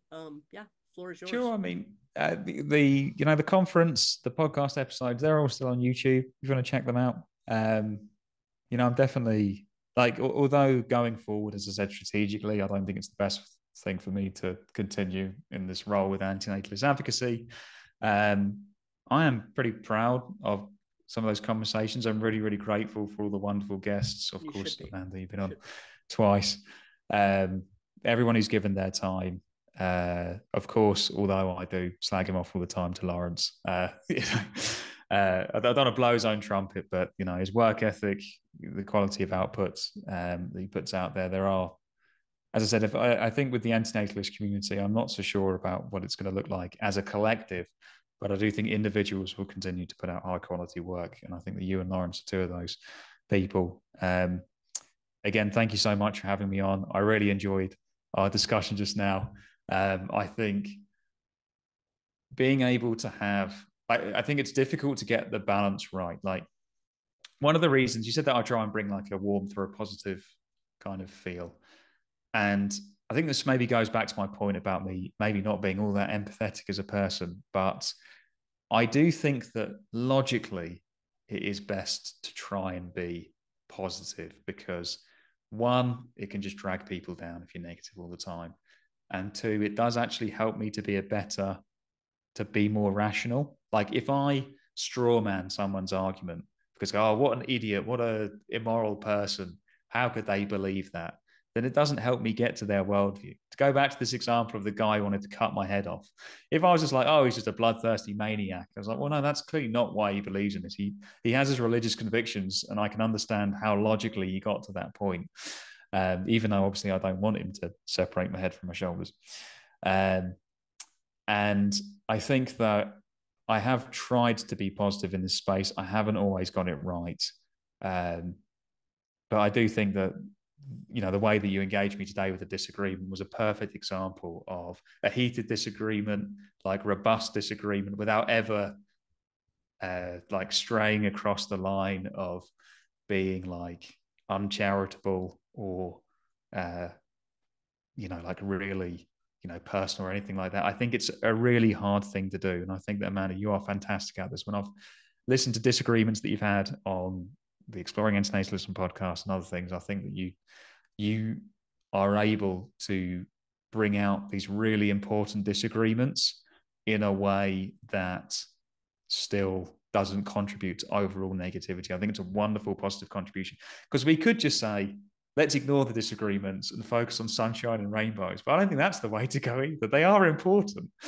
And I think, Amanda, you just do this fantastically. And it's just, if that was all you did, if all you did was facilitate disagreement in a positive way, that's such a huge positive contribution, but you do so much more than that. So again, thank you so much for having me on, not just this time, but all the previous times as well.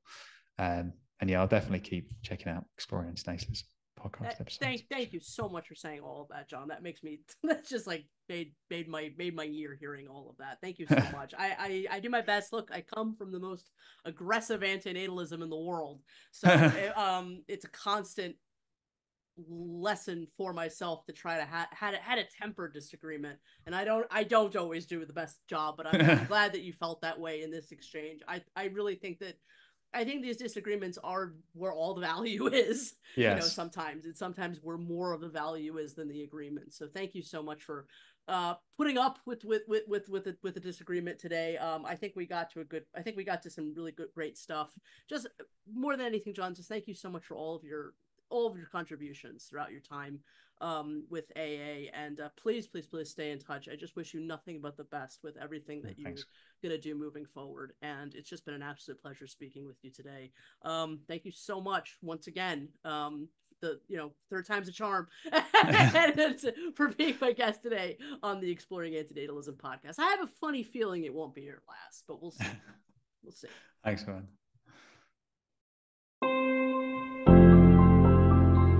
Hey everybody, it's Amanda. Are you looking for an excellent way of making academic antinatalist works more available across the globe? I know I am. And so I'm delighted to announce that the wonderful and award-winning Polish publishing house Towarzystwo Naukowe imienia Stanisława Andreskiego, which over the last 2 years has produced some exceptionally beautiful Polish editions of both original works like Antinatalism by Mikołaj Starzyński, as well as classic academic antinatalist works like David Benatar's Better Never to Have Been, has now opened an online shop featuring the magnificent antinatalist Ouroboros designed by Michał Dziadkowiec. The logo is fully customizable and available on a wide variety of products.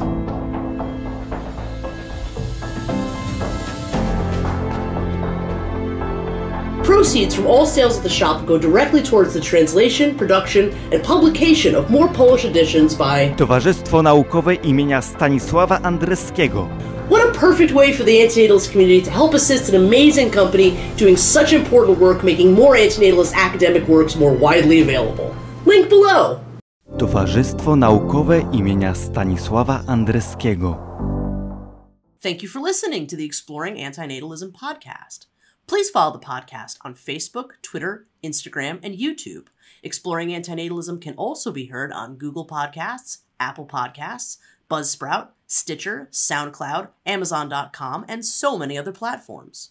You can email me at exploringantinatalism@gmail.com. Website designed by Visions Noirs. Please follow him at www.bionoir.com and follow him on Instagram. Logo art by Life Sucks. Please subscribe to him on YouTube and check out his shop on Etsy at www.etsy.com/shop/LifeSucksPublishing. Music by Mati Hairi. You can hear the whole song, Life is a Sexually Transmitted Disease with a Mortality Rate of 100%, by following the link in the description, and make sure to also read his academic paper which inspired the song, If You Must Give Them a Gift, Then Give Them the Gift of Non-Existence, in the Cambridge Quarterly of Healthcare Ethics on cambridge.org. Links below.